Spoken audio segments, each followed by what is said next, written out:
Hello friends, pure success study 91 के YouTube channel में मैं अंकित वर्मा आप सभी का स्वागत करता हूं। फ्रेंड्स, आज हम बात करने वाले हैं हिस्ट्री के मोस्ट इंपॉर्टेंट क्वेश्चंस के बारे में जो विभिन्न प्रतियोगी परीक्षाओं में बार बार पूछे जाते हैं। ये हिस्ट्री का चौथा वीडियो है। जो लोग हमारे चैनल पर नए आए हैं, चैनल को सब्सक्राइब कर लें और बेल आइकन को प्रेस कर लें। पहला क्वेश्चन है कि पहला कठपुतली मुगल सम्राट कौन था। पहला कठपुतली मुगल सम्राट कौन था। शाहजहां, पहला ऑप्शन है जहांदार शाह, बहादुर शाह, फर्रुखसियर या मोहम्मद शाह। तो यहाँ पर आपका जो होगा ए ऑप्शन सही हो जाएगा। जहांदार जो होगा वो आपका पहला कठपुतली मुगल सम्राट था।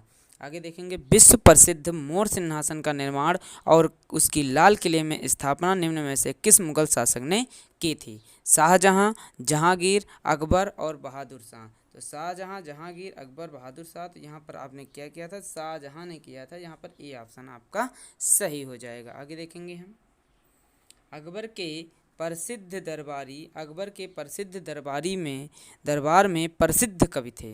मतलब अकबर के दरबार में प्रसिद्ध कवि कौन थे। तो आपका है बीरबल थे, तुलसीदास थे, रहीम खान थे, बैरम खान थे। तो यहाँ पर आपका कौन सा ऑप्शन सही हो जाएगा, रहीम खान आपके थे। सी ऑप्शन आपका सही हो जाएगा। आगे देखेंगे हम कि अकबर के नवरत्नों के बारे में निम्न में से कौन सा सही ढंग से मेल नहीं खाता है। पहला है अबुल फजल, वह अकबर के वजीर थे और अकबर के शासनकाल में अकबरनामा के लेखक थे। दूसरा, राजा मान सिंह, वह अकबर के वित्त मंत्री थे। तीसरा, अब्दुल रहीम खान खाना, वह एक कवि थे और अकबर के भरोसेमंद देखभाल करने वाले बेटे बैरम खान के पुत्र थे। मुल्ला दो प्याजा, वह मुगल सम्राट अकबर के मुख्य सलाहकारों में से एक थे। तो यहाँ पर आपका जो हो जाएगा बी ऑप्शन सही ने मेल नहीं खाता है। राजा मान सिंह वह अकबर के वित्त मंत्री नहीं थे। बी ऑप्शन आपका यहाँ पर सही हो जाएगा। आगे देखेंगे, औरंगजेब के पुत्र था, औरंगजेब का पुत्र कौन था। बाबर था, हुमायूं था, अकबर था या शाहजहां था।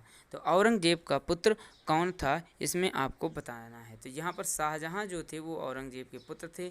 डी ऑप्शन आपका सही हो जाएगा। आगे देखेंगे, पानीपत का द्वितीय युद्ध किनके बीच लड़ा गया था। बाबर और लोधी के बीच, अकबर और हेमू के बीच और आपका अली रजा चंद्रगुप्त मौर्य के बीच, अब अकबर और लोधी के बीच। तो पानीपत का द्वितीय युद्ध जो लड़ा गया था वो अकबर और हेमू के बीच लड़ा गया था। बी ऑप्शन आपका सही हो जाएगा। आगे देखेंगे हम, निम्न में से इनमें से कौन सा मुगल बादशाह जो शराब तक नहीं छूता था। कौन सा मुगल बादशाह है जो शराब तक नहीं छूता था। अकबर था, शाहजहां था, जहांगीर, औरंगजेब। तो कौन सा ऐसा मुगल सम्राट था जो शराब को नहीं छूता था। वो आपका यहाँ पर डी ऑप्शन सही हो जाएगा। औरंगजेब जो थे वो शराब तक नहीं छूते थे। अगला देखेंगे, निम्न में से कौन सा युग्म सही नहीं है। तो बड़ा इमाम बाड़ा लखनऊ सही है, निषाद बाग जम्मू कश्मीर सही है, फिरोज शाह कोटला दिल्ली सही है, ये हुमायूं का मकबरा जो होगा डी ऑप्शन आपका गलत है। तो ये आपका यहाँ पर सही हो जाएगा। आगे देखेंगे, आईने अकबरी किसने लिखा है। आईने अकबरी किसने लिखा। फैजी ने लिखा, बीरबल ने लिखा, अबुल फजल ने लिखा, मुल्ला दो प्याजा ने लिखा। तो आईने अकबरी जो है वो आपके अबुल फजल ने लिखा था। सी ऑप्शन आपका क्या होगा, सही हो जाएगा। आगे देखेंगे, भारत में काजू का प्रथम परिचय किन लोगों ने कराया। भारत में काजू का सबसे पहले प्रयोग किन लोगों ने कराया। डच ने कराया, ब्रिटिश ने, फ्रांसीसी ने, पुर्तगाली ने। तो किसने कराया था, पुर्तगाली ने कराया था। डी ऑप्शन आपका सही हो जाएगा। आगे देखेंगे हम, हुमायूं नामा के लेखक कौन हैं। हुमायूं नामा के लेखक कौन थे। हुमायूं थे, गुलबदम बेगम, इनायत खान, अहमद यादगार थे। तो हुमायूं नामा के जो लेखक थे वो गुलबदम बेगम थे। बी ऑप्शन आपका सही हो जाएगा। आगे देखेंगे, अकबरनामा के प्रसिद्ध लेखक कौन थे। बदायूनी, अबुल फजल, अब्बास खां शेरवानी और आपके कैफी खां। तो यहाँ पर आपका जो होगा अकबरनामा के लेखक अबुल फजल थे। बी ऑप्शन आपका सही हो जाएगा। आगे देखेंगे, अगला क्वेश्चन है आपका, अकबर के अपने दरबारी संगीतज्ञ के रूप में किसे नियुक्त किया था। अबुल फजल को, मियाँ तानसेन को, राजा बीरबल को, राजा टोडरमल को। तो अपने जो संगीतज्ञ के रूप में मियाँ तानसेन को नियुक्त किए थे। बी ऑप्शन आपका सही हो जाएगा। आगे देखेंगे हम,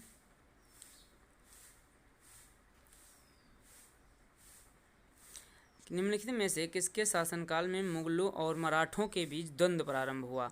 अकबर के शासनकाल में, जहांगीर के, शाहजहां के, औरंगजेब के। तो किसके शासनकाल में मुगलों और मराठों के बीच में द्वंद्व प्रारंभ हुआ? तो औरंगजेब के शासनकाल में। डी ऑप्शन आपका क्या होगा? सही हो जाएगा। आगे देखा जाएगा। अगला क्वेश्चन है आपका कि निम्नलिखित में से कौन सा एक कथन शिवाजी के विषय में असत्य है? शिवाजी एक धार्मिक व्यक्ति थे, वे कट्टर हिंदू थे, 1674 में रायगढ़ में उनका राज्याभिषेक वैदिक विधि से हुआ था, उन्होंने मुस्लिमों को धर्मांतरण के लिए एवं हिंदू धर्म स्वीकार करने के लिए विवश किया था। तो ये आपका डी ऑप्शन जो होगा वो गलत हो जाएगा, यही आपका सही हो जाएगा, उन्होंने विवश नहीं किया था। आगे देखेंगे। किस मुगल सेनानायक के साथ शिवाजी ने पुरंदर की संधि 1665 में, पुरंदर की संधि कब हुई थी? 1665 में हस्ताक्षर किए थे? जयसिंह के बीच में, जसवंत के साथ में, और शाइस्ता खां या अफजल खां के साथ में। तो जयसिंह के साथ में हस्ताक्षर हुए थे। ए ऑप्शन आपका सही हो जाएगा। निम्नलिखित में से कौन एक अधिकारी शिवाजी के नागरिक प्रशासन में अष्टप्रधान के अंतर्गत नहीं आता है? कौन सा एक अधिकारी शिवाजी के नागरिक प्रशासन में अष्टप्रधान के अंतर्गत नहीं आता है? तो यहाँ पर आपका पेशवा, मजूमदार, सुमंत या कोतवाल। तो कोतवाल आपका डी ऑप्शन सही हो जाएगा। आगे देखेंगे। औरंगजेब की मृत्यु के समय मराठा नेतृत्व किसके हाथों में था? औरंगजेब के मृत्यु के समय मराठा नेतृत्व किनके हाथों में था? संभाजी, राजाराम, जीजाबाई, ताराबाई। तो किनके नेतृत्व में था? ताराबाई। यहाँ पर डी ऑप्शन आपका सही हो जाएगा। शिवाजी के निम्नलिखित उत्तराधिकारियों में से किसे औरंगजेब ने ईमानदार की उपाधि दी थी? तो वो आपको ताराबाई। यहाँ पर बी ऑप्शन सही हो जाएगा। आगे देखेंगे। निम्नलिखित में से किसको देशमुख पाटिल और नायक के नाम से पुकारा जाता है? देशमुख पाटिल और नायक के नाम से पुकारा जाता है। तो यहाँ पर आपका क्या हो जाए? जागीरदार, स्वतंत्र सरदार, जमींदार या मनसबदार। तो स्वतंत्रदार को पाटिल नायक नाम से पुकारा जाता है। शिवाजी के समय में सरनोबात का पद संबंध होता था। सरनोबात का पद क्या होता था? सैन्य प्रशासन से संबंध होता था। किससे? सैन्य प्रशासन से। तो डी ऑप्शन आपका सही हो जाएगा। आगे देखेंगे। किस वर्ष में ईस्ट इंडिया कंपनी के जहाज़ों ने सूरत के पास स्थित स्वाली एस्चुरी में पुर्तगालियों को पराजित किया था? तो यहाँ पर 1609 में, 1610 में, 1612 में या 1618 में। तो किसमें पराजित किया? 1612 में। सी ऑप्शन आपका सही हो जाएगा। आगे देखेंगे। वास्को डी गामा ने एक पुर्तगाली अन्वेषक ने किस वर्ष में भारत में समुद्री मार्ग किए थे? 1498 में। यहाँ पर सी ऑप्शन आपका सही हो जाएगा। आगे देखेंगे। मेरठ छावनी में 1857 के सैनिक विद्रोह की शुरुआत कब हुई थी? 8 मई 1857 को हुई थी, 11 मई 1857 को, 10 मई 1857 को, 9 मई 1857। मेरठ छावनी में 1857 में सैनिक विद्रोह की घटना जो हुई थी 10 मई 1857 को हुई थी। सी ऑप्शन आपका सही हो जाएगा। आगे देखेंगे। निम्नलिखित में से किसने 1857 के विद्रोह को दबाने के लिए अंग्रेजों को सहायता प्रदान नहीं की? ग्वालियर के सिंधिया, अवध की बेगम हजरत महल, हैदराबाद के निजाम, भोपाल के सिकंदर बेगम। तो 1857 के विद्रोह को दबाने के लिए अंग्रेजों ने अवध की नवाब बेगम हजरत महल। बी ऑप्शन आपका क्या होगा? सही हो जाएगा। आगे देखेंगे। निम्नलिखित 1857 के विद्रोह में भाग लेने वाली प्रसिद्ध महिला स्वतंत्रता सेनानी कौन थी? कस्तूरबा गांधी, भीखाजी कामा, सरोजिनी नायडू, बेगम हजरत महल। तो यहाँ पर आपका स्वतंत्रता सेनानी की थी बेगम हजरत महल थी। डी ऑप्शन जो होगा वो आपका सही हो जाएगा। 1857 के सिपाही विद्रोह में सिपाहियों को किस कंपनी द्वारा बनाए गए कारतूसों पर आपत्ति थी? किस पर? एटकिंस पर, एनफील्ड पर, रेमिंगटन पर, विंचेस्टर पर। तो किस पे? एनफील्ड पर। बी ऑप्शन आपका क्या होगा? सही हो जाएगा। आगे देखेंगे। निम्नलिखित में से कौन सा एक पुर्तगाली उपनिवेश नहीं था? कौन सा एक पुर्तगाली उपनिवेश नहीं था? मुंबई, हुगली, मछलीपट्टनम या चैनल। तो यहाँ पर कौन सा नहीं था? मछलीपट्टनम। सी ऑप्शन आपका क्या होगा? सही हो जाएगा। 1857 के विद्रोह के प्रसिद्ध नेताओं में से एक तात्या टोपे को अंग्रेज ने 1859 में फांसी दी थी। झांसी में दी थी, शिवपुरी, कानपुर, सागर। तो कब दी गई थी फांसी उनको? तो ये आपका कौन सा ऑप्शन सही हो जाएगा? बी ऑप्शन सही हो जाएगा। शिवपुरी में दी गई थी। बी ऑप्शन सही हो जाएगा। आगे देखिए। सिपाही विद्रोह किस वर्ष हुआ था? 1920 में, 1857 में, 1935 में, 1842 में। सिपाही विद्रोह जो आपका हुआ था वो आपका 1857 में हुआ था। बी ऑप्शन जो होगा आपका सही हो जाएगा। में किस सन में ब्रिटिश सरकार ने भारत सरकार के संपत्ति में कुछ सुधारों की घोषणा की जिन्हें मार्ले मिंटो सुधार के रूप में जाना जाता है था? यह है था 1903 में, 1909 में, 1912 में, 1947। तो 1909 आपका बी ऑप्शन क्या होगा सही हो जाएगा। आगे देखेंगे।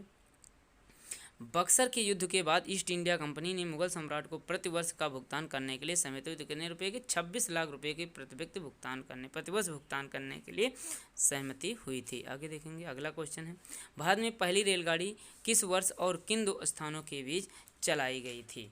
तो किस वर्ष और किन दो स्थानों के बीच चलाई गई थी? तो ऑप्शन आपके हैं 4 यहाँ पर। तो यहाँ पर आपका कौन सा सही हो जाएगा? तो यहाँ पर सी ऑप्शन आपका सही है। 1853 में चलाई गई थी। मुंबई और थाने के मध्य में सबसे पहले चलाई गई थी। आगे देखेंगे हम। भारत में सबसे पहली जनगणना किस वर्ष में हुई थी? 1852 में, 1872 में, 1881 में, 1952 में। तो पहली जनगणना जब हुई थी 1872 में हुई थी। बी ऑप्शन आपका क्या होगा सही हो जाएगा। आगे देखेंगे। 1866 में भारत के संदर्भ में चर्चा करने और भारतीय कल्याण को बढ़ावा देने के लिए सार्वजनिक अधिकारियों को प्रभावित करने के लिए लंदन में ईस्ट इंडिया एसोसिएशन का आयोजन किसने किया? दादा भाई नौरोजी ने, महात्मा गांधी ने, बिपिन चंद्र ने, जवाहरलाल नेहरू ने। तो दादा भाई नौरोजी यहाँ पर ए ऑप्शन जो होगा आपका सही हो जाएगा। आगे देखेंगे हम। निम्नलिखित में से कौन सी प्रणाली भारत में ब्रिटिश शासन के दौरान भूमि राजस्व प्रणाली से संबंधित नहीं थी? जमींदारी, महालवाड़ी, दस्तक, रैयतवाड़ी। तो यहाँ पर आपका जो होगा दस्तक, सी ऑप्शन आपका क्या होगा सही हो जाएगा। आगे देखेंगे। अगला क्वेश्चन है, 1764 में ब्रिटिश ईस्ट इंडिया कंपनी द्वारा स्थापित भारत का पहला डाकघर निम्नलिखित में से किस स्थान पर था? सिक्किम में था, पुणे में था, मद्रास में था, बॉम्बे में था। तो कौन सा था? बॉम्बे में। अब वो मुंबई में है। डी ऑप्शन आपका क्या होगा सही हो जाएगा। आगे देखेंगे। दक्षिण भारत में किस राजा ने किस वर्ष 1741 में कोलचोल की लड़ाई में डच ईस्ट इंडिया कंपनी को परास्त किया था? तो यहाँ पर आपका 173 नंबर का कौन सा ऑप्शन सही हो जाएगा? वीरा पांडे, कटबोम्मन, राजा चोल, हैदर अली, मार्तंड वर्मा। तो मार्तंड वर्मा यहाँ पर सी ऑप्शन जो होगा आपका सही हो जाएगा। आगे देखेंगे हम कि अंग्रेजों के खिलाफ भारतीय सैनिकों द्वारा पहला बड़े पैमाने पर विद्रोह वेल्लोर विद्रोह किस वर्ष हुआ था? 1812 में, 1800 में, 1806 में, 1813 में। तो कब हुआ था ये? 1806 में हुआ था। सी ऑप्शन आपका सही हो जाएगा। आगे देखेंगे। किस वर्ष ईस्ट इंडिया कंपनी ने रणजीत सिंह के साथ अमृतसर की पहली संधि पर हस्ताक्षर किए? 1800 में, 1805 में, 1806 में, 1809 में। तो कब किए थे? 1809 में किए थे। डी ऑप्शन जो होगा आपका सही हो जाएगा। थैंक यू फ्रेंड्स, आज के लिए इतना ही। मिलते हैं आपको नेक्स्ट वीडियो में।